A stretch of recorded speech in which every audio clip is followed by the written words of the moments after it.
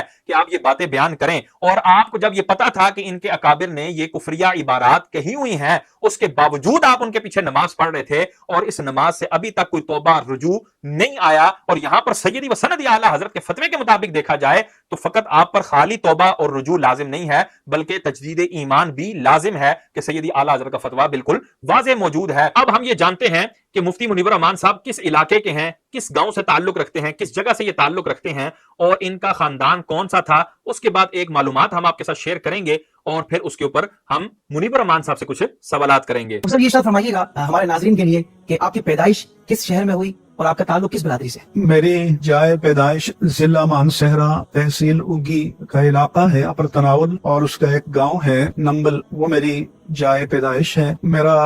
خاندان 7 پشتوں سے علمی رہا ہے۔ سبحان اللہ۔ اب اس کے بعد ایک اور ویڈیو ملاحظہ کریں جس میں یہ اپنے آباء و اجداد کا علمی ہونا اور ان کا ورع و تقویٰ ہونے والا بیان کر رہے ہیں۔